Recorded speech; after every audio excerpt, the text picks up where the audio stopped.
देवरू मालीपुर में हो, देवरू मालीपुर में लागी बाबा जारिया बाजरिया तोह का जाए के परी।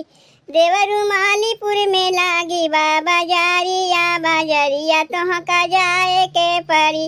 हमरे मथवा जोगे हो, हमरे मथवा जोगे टीकावा बिकाला टीकौआ तोह के लावे के परी। हमरे मथवा जोगे टीकावा बिकाला टीकौआ तोह के लावे के परी।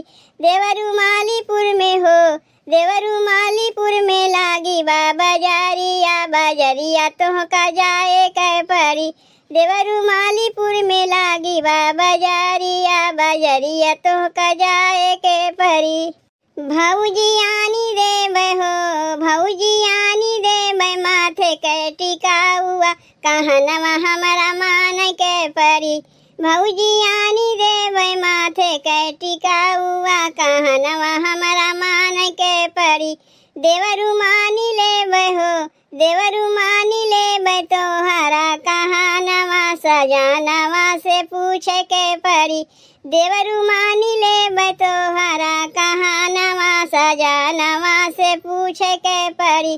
देवरू मालीपुर में हो, देवरू मालीपुर में लागी बाबा जारिया बाजरिया तोह का जाए के परी। देवरू मालीपुर में लागी बाबा जारिया बाजरिया तोह का जाए के परी। हमरे अंगिया जोगे हो, हमरे अंगिया जोगे चुनरी बिकाला चुनरिया तोह का लावे के परी। हमरे अंगिया जोगे चुनरी बिकाला चुनरिया तोह का लावे के परी। भौजी आनी देबै हो, भौजी आनी देबै दोहरी चुनरिया कहनवा हमरा मान के परी। भौजी आनी देबै तोहरी चुनरिया कहनवा हमरा मान के परी। देवरू मानी लेबै हो, देवरू मानी लेबै तोहरा कहनवा सजानवा से पूछे के परी।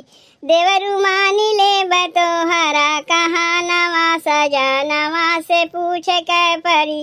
देवरू मालीपुर में हो, देवरू मालीपुर में लागी बाबा जारिया बाजरिया तोह का जाए के परी।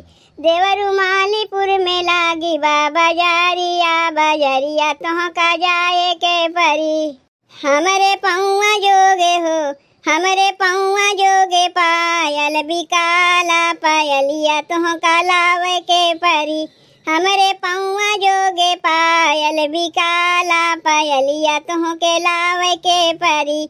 भौजी आनी देबै हो, भौजी आनी देबै तोहरी पायलिया कहनवा हमरा मान के परी। भौजी आनी देबै तोहरी पायलिया कहनवा हमरा मान के परी।